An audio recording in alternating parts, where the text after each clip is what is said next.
Você vai assistir agora Mundo Orgânico, o seu programa de TV com garantia de pureza.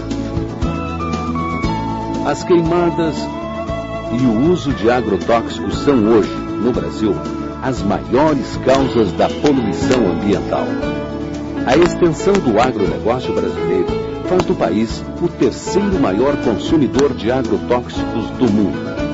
Por isso, cresce a cada dia a preocupação da sociedade com relação à qualidade dos alimentos e às condições do meio ambiente.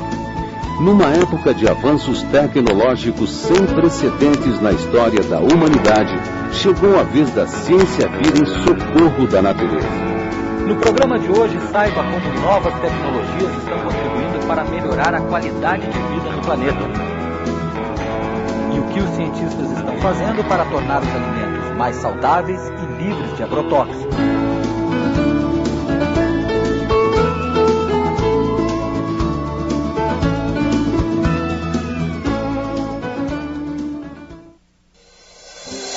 Não apenas a produção de alimentos, mas também roupas, móveis, utensílios e até mesmo a construção de casas hoje é beneficiada por um novo conceito: a integração entre sistemas de produção mais saudáveis e economicamente sustentáveis, com o uso equilibrado dos recursos que a natureza oferece. Na realidade, um alimento orgânico ele é muito mais do que um alimento sem agrotóxicos, né? É um alimento que ele é produzido envolvendo justiça social, ou seja, as leis do trabalho precisam ser seguidas para que o alimento receba o selo de qualidade orgânica.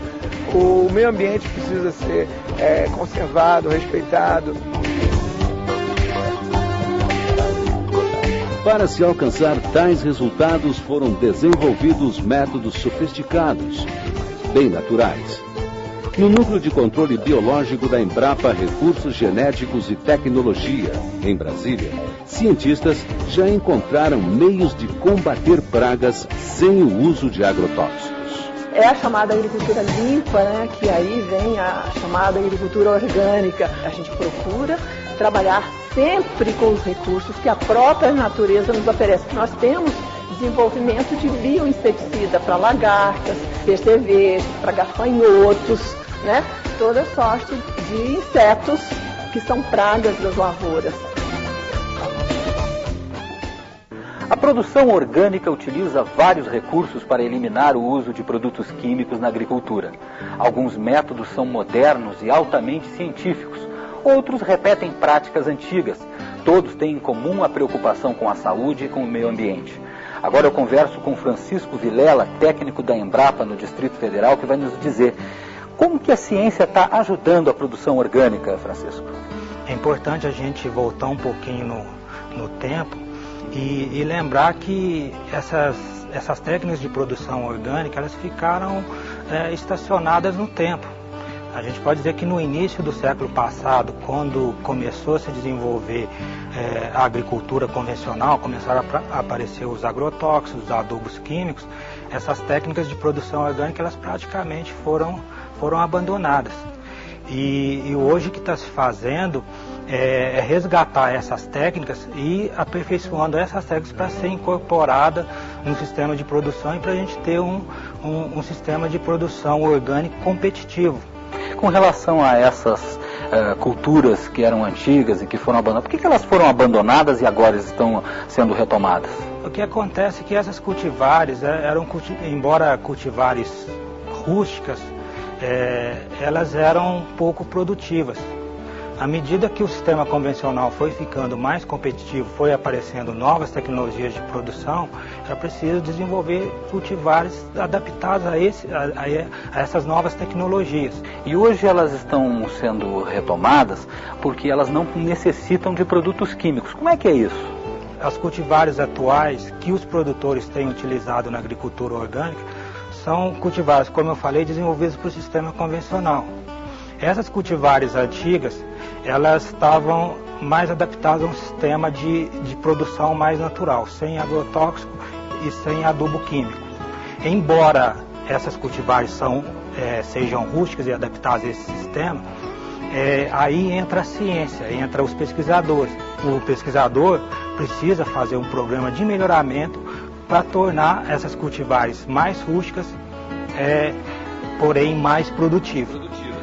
Também com relação aos fertilizantes, a ciência está ajudando a diminuir o produto químico e substituir por produtos orgânicos. Como é que é isso? Houve já alguns avanços, embora a técnica de compostagem, né, que é esse uso do esterco misturado com materiais vegetais, seja uma técnica muito antiga, ela ficou um pouco relegada a segundo plano. Os produtores ao longo do tempo foram abandonando. E para o agricultor orgânico essa prática é fundamental. Então os cientistas ou os pesquisadores estão estudando novas formas de fazer essa compostagem, outros produtos que podem ser utilizados nessa compostagem. Então a partir daí a gente já tem hoje biofertilizantes, já temos os chamados compostos de farelos ou bocaches, que já são fórmulas de adubos orgânicos mais ricas do que esse composto antigo. O que a gente pode ver é que não é somente aquelas técnicas do passado que são retomadas. A ciência também tem aí avanços e inovações, não é? Uma questão interessante que a gente tem que falar que é essa interação do pesquisador com o produtor, que é muito importante na agricultura orgânica. O cientista vai lá, o pesquisador vai lá, pega, aperfeiçoa, caracteriza esses fertilizantes, o que tem, como que eles podem atender às necessidades nutricionais da cultura. Então a gente tem que ter essa interação bastante grande com o produtor. A gente faz um breve intervalo e já volta com mais informações sobre ciência, tecnologia e vida saudável.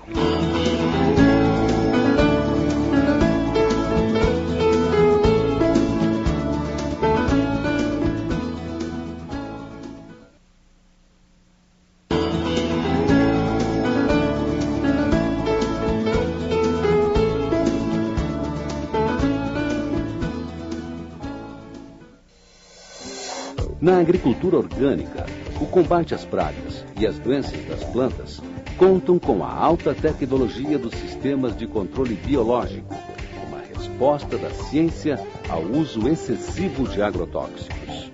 Eu acho que existe mesmo o mito de que a agricultura orgânica não pode responder à necessidade de produção, né, para alimentar a população.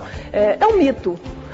Parece que a partir do pós-guerra, com o desenvolvimento da chamada Revolução Verde, onde que se buscou uma forma de agricultura de resultado, de quantidade, sem preocupações com o meio ambiente e resultados muito rápidos, muito visíveis, né? Então se passou a pensar que a natureza não oferece esses recursos. A própria natureza, ela tem como se defender. E precisamos voltar, restabelecer aquele equilíbrio que foi quebrado. Nós trabalhamos agora com a agricultura ecológica, que trabalha com solos vivos. E a matéria orgânica não é mais enterrada, mas posta na superfície. E com esta pequena diferença, nós produzimos 2 a 3 vezes mais que a agricultura química. De modo que estes agricultores que fazem isso, vendem todos abaixo do preço do convencional. Na adubação das lavouras, os processos orgânicos já começam a obter resultados comparáveis à produção convencional.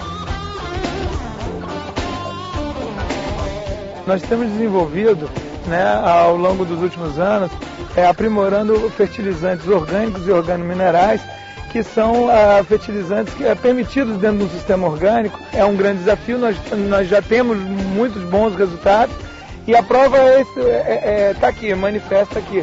Esse é um ensaio, por exemplo, que a gente vai atingir níveis de produtividade iguais ou até superiores à soja plantada com o uso de fertilizantes químicos. E a gente conversa um pouco mais sobre ciência, tecnologia e produção orgânica. Francisco, como é que a ciência está auxiliando a preservar o meio ambiente nesse contexto da produção orgânica? O agricultor orgânico ele tem que desenvolver a sua cultura, vamos dizer assim, tentando chegar o mais próximo possível de um sistema natural. Então, a gente tem investido bastante esforço da pesquisa na construção do que a gente chama de desenhos agroecológicos. Então, o produtor orgânico, ele não é simplesmente ele chegar, eliminar o agrotóxico e o adubo químico que ele está fazendo uma agricultura orgânica. Ele tem que trabalhar todo o sistema de produção.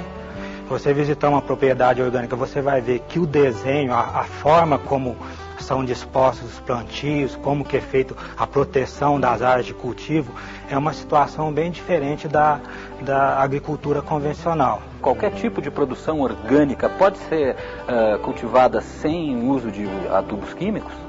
Sem dúvida nenhuma. A origem de todas as espécies que a gente tem na natureza, elas inicialmente não existia agrotóxico nem adubo orgânico. Com a evolução das cultivares, através do melhoramento, algumas ficou mais difícil de se produzir no sistema orgânico. Mas se a gente voltar um pouquinho mais na base genética dessas espécies, a gente vai conseguir encontrar materiais que se adaptam ao sistema orgânico. Em casa, o que as pessoas podem fazer para contribuir para a melhoria da qualidade de vida no planeta? Em casa, o consumidor pode fazer muitas coisas, as pessoas podem fazer muitas coisas e a gente está precisando muito disso, a começar pela redução da quantidade de lixo. Então, eu acho que o primeiro passo é aprender a separar o lixo. Você tem lixo orgânico e você tem o lixo seco. Esse lixo, que a gente chama de lixo molhado, restos de comida, de produtos, enfim, de hortaliças, pode-se montar uma composteira no fundo do quintal. O processo de compostagem ele é relativamente simples para quem quer realmente fazer um adubo orgânico, e isso pode ser usado no jardim, nas flores, inclusive em apartamentos.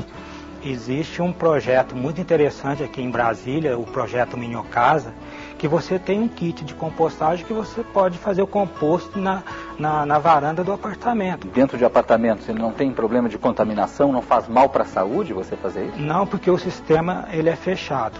E é um sistema que você pode, ele é misturado com capim e outros restos vegetais, e as minhocas elas rapidamente consomem esse lixo. Então você pode tranquilamente colocar na varanda do seu apartamento que não vai ter cheiro.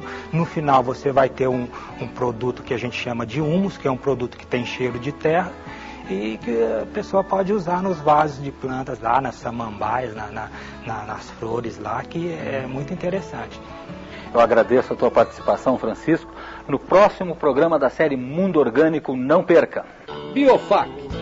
Faça uma visita ao atraente mercado dos produtos orgânicos. Saiba como é o dia a dia de quem produz qualidade.